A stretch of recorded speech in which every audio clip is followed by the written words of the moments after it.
Raghu sir, ഏറ്റവും പ്രിയപ്പെട്ട അധ്യാപക സഹോദരങ്ങളെ, ഓഫീസ് ലൈബ്രറി സ്റ്റാഫ് അംഗങ്ങളെ, മാർത്തി പ്ലസ് ട്രെയിനിങ് കോളേജിലെ ഏറ്റവും പ്രിയപ്പെട്ട chairman Sibin, seniors, juniors, research scholars and MEd scholars, എല്ലാവർക്കും 79ാമത്തെ സ്വാതന്ത്ര്യ ദിനത്തിൻ്റെ ആശംസകൾ, പ്രാർത്ഥനകൾ.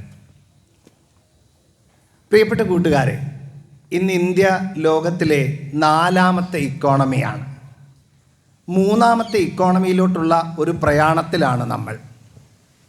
നവഭാരതം കെട്ടിപ്പടുക്കുക എന്നുള്ള മോട്ടോയുമായിട്ടാണ് ഇന്ന് ഇന്ത്യ ഈ സ്വാതന്ത്ര്യ ദിന ആഘോഷം നടത്തുന്നത്. ധാരാളം പ്രതിസന്ധികളുടെ നടുവിലൂടെ ഇന്ത്യ മഹാരാജ്യം കടന്നു പോകുന്ന നിമിഷങ്ങളാണിത്.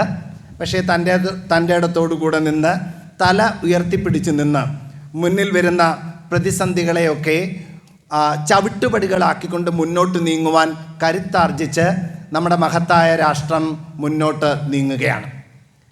ലോകത്തിലെ ഏറ്റവും വലിയ ഇക്കണോമിക് പവർ അല്ല ഇന്ത്യ. എന്നാൽ ലോകത്തിലെ ഏറ്റവും പവർഫുള്ളായിട്ടുള്ള രാഷ്ട്രം ഏതാണെന്ന് ചോദിച്ചാൽ യാതൊരു സംശയവുമില്ല, അത് ഇന്ത്യ തന്നെയാണ്. എന്താണ് ഇന്ത്യയുടെ ഏറ്റവും വലിയ പവർ? ലോകത്തിന് മുഴുവൻ സമാധാനത്തിൻ്റെ ദൂത്, സന്ദേശം കൊടുത്ത ഒരു രാജ്യമാണ് ഇന്ത്യ. ലോകത്തിൻ്റെ വിവിധ സംസ്കാരങ്ങളെ ഇന്ത്യയിലേക്ക് സ്വീകരിക്കുക മാത്രമേ ചെയ്തിട്ടുള്ളൂ. നമ്മൾ ആരുടെയും ഭൂമി ആക്രമിച്ച് പിടിച്ചെടുത്തിട്ടില്ല. നമ്മളെല്ലാവർക്കും സന്തോഷമുണ്ടാകണം, ലോക സമസ്ത സുഖിനോ ഭവന്തു എന്ന പ്രാർത്ഥനയോടുകൂടെയാണ് മുന്നോട്ട് നീങ്ങുന്നത്. ലോകത്തിലെ ഏറ്റവും മഹത്തായ രാഷ്ട്രം ഇന്ത്യയാണെന്ന് ലോകത്തിലെ വിവിധ രാഷ്ട്രങ്ങളെല്ലാം സമ്മതിക്കും. ഒരു പ്രതിസന്ധി ഉണ്ടാകുമ്പോൾ ലോകരാഷ്ട്രങ്ങൾ ഇപ്പോൾ ഉറ്റുനോക്കുന്നത് ഇന്ത്യയാണ്, ഇന്ത്യയുടെ ഇടപെടലിനെയാണ്. അതിൻ്റെ ഒരു ക്രെഡിറ്റ് നമ്മുടെ ആർഷഭാരത സംസ്കാരത്തിനാണ്. കാരണം നമ്മുടെ പ്രാർത്ഥന വസുദൈവ കുടുംബകമാണ്. ലോകം ഒരു വീട്, ഒരു തറവാട്, സർവഭൂത ഹിതേതരത്വം, എല്ലാവർക്കും സമാധാനമുണ്ടാകണം. മനുഷ്യന് മാത്രമല്ല, ഈ ഭൂമിയുടെ അവകാശികൾ മനുഷ്യർ മാത്രമല്ലല്ലോ, സസ്യജന്തുജാലങ്ങൾക്കും പറവകൾക്കും കടലിലെ മീനുകൾക്കുമെല്ലാം അതിൻ്റെ സന്തോഷം, സമാധാനം ഉണ്ടാകണം. അതാണ് സർവഭൂത ഹിതേതരത്വം എന്ന ഇന്ത്യയുടെ പ്രാർത്ഥന. ഇങ്ങനെയുള്ള ഒരു മഹത്തായ പ്രാർത്ഥനയുമായി ഇന്ത്യ മുന്നോട്ട് നീങ്ങുകയാണ്. ലോകത്തിന് വലിയൊരു അത്ഭുതമാണ് ഇന്ത്യ. എന്താണെന്നറിയാമോ? ഇത്രയും വെറൈറ്റി ലോകത്തെങ്ങുമില്ല. എത്രയെത്ര ഭാഷകൾ, എത്രയെത്ര ആചാരമര്യാദകൾ, എത്രയെത്ര വസ്ത്രരീതികൾ. ലോകത്തിലെ മുഴുവൻ കുസീനും ഇന്ത്യയുടെ മാത്രം കുസീനും വെച്ച് ത്രാസ് വെച്ച് തൂക്കിക്കഴിഞ്ഞാൽ ഏകദേശം കട്ടയ്ക്ക് നിൽക്കും.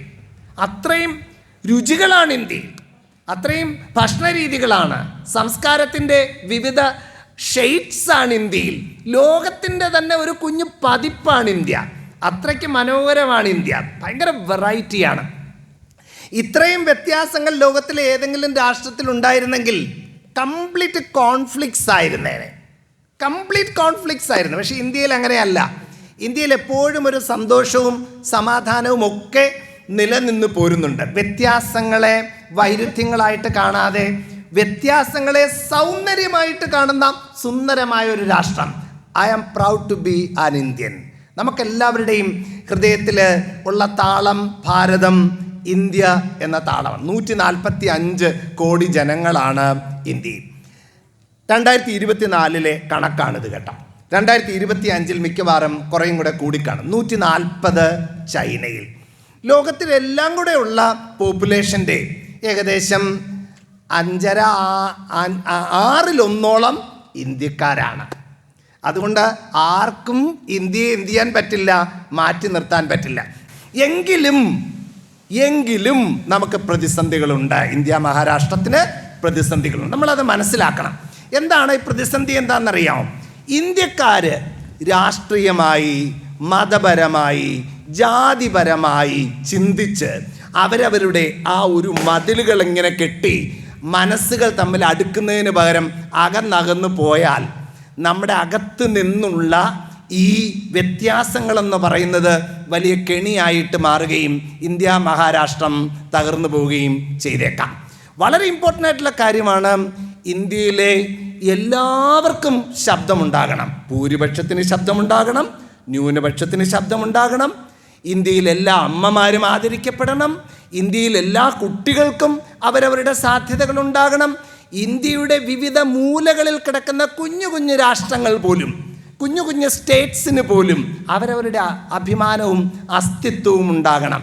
അങ്ങനെയുള്ള ഒരു എല്ലാവരെയും ഒരുമിച്ച് മാനിക്കുന്ന, അവസാനത്തെ ഇന്ത്യക്കാരനും ശബ്ദവും ശക്തിയും ഉണ്ടാകുന്ന ഒരു സർവോദയം എന്ന് പറയുന്ന ആ ഒരു സങ്കല്പം, മഹാത്മജിയുടെ സങ്കല്പം. ഒരു മുസൽമാൻ മരിച്ചാലും ഹിന്ദു മരിച്ചാലും ക്രിസ്ത്യാനി മരിച്ചാലും കണ്ണീര് വാർന്നൊഴുകുന്ന മഹാത്മജിയുടെ സംസ്കാരം, അത് നമ്മുടെ നാട്ടിൽ നിന്ന് നഷ്ടപ്പെട്ടു പോയാൽ അത് നമ്മുടെ രാഷ്ട്രത്തിൻ്റെ അവസാനമായിരിക്കും. നമുക്കെല്ലാവർക്കും രാഷ്ട്രീയമുണ്ട്, മതമുണ്ട്. പക്ഷേ രാഷ്ട്രീയ ഭ്രാന്തായും മതഭ്രാന്തായും അത് മാറിയാൽ ഈ മതവും രാഷ്ട്രീയവുമൊക്കെ ഏറ്റവും വലിയ വിഷമായി മാറും എന്നോർത്തുകൊണ്ട് നമ്മുടെ ഉള്ളിൽ ഒരു ഇൻറ്റഗ്രിറ്റി, ഒരു പീസ്, ഓം ശാന്തി ശാന്തി ശാന്തി മന്ത്രങ്ങൾ നമ്മുടെ മുന്നിൽ മുഴങ്ങട്ടെ. ഓം സഹനാഭവതു സഹനോത്പുനക്തു സഹവീര്യം കരവാവഹേ തേജസ്വിന വതീതമസ്തു മാ വിദ്വിഷാവഹേ. നമുക്കൊരുമിച്ച് മുന്നോട്ട് പോകാം, ഒരുമിച്ച് ഭക്ഷിക്കാം, തോളോട് തോൾ ചേർന്ന് ഏകോദര സഹോദരങ്ങളെ പോലെ ഒരു വിവിധ വർണ്ണങ്ങളിലെ പൂക്കളുള്ള ഒരു ഉദ്യാനം പോലെ നമുക്ക് മുന്നോട്ട് നീങ്ങാം. മാർ തേവലൂസ് ട്രെയിനിങ് കോളേജ് കുടുംബത്തിലെ എല്ലാ അംഗങ്ങൾക്കും 79ാം സ്വാതന്ത്ര്യദിനത്തിൻ്റെ ആശംസകൾ, പ്രാർത്ഥനകൾ. And my big salute to Bharat Mata. Jai Hind. Thank U.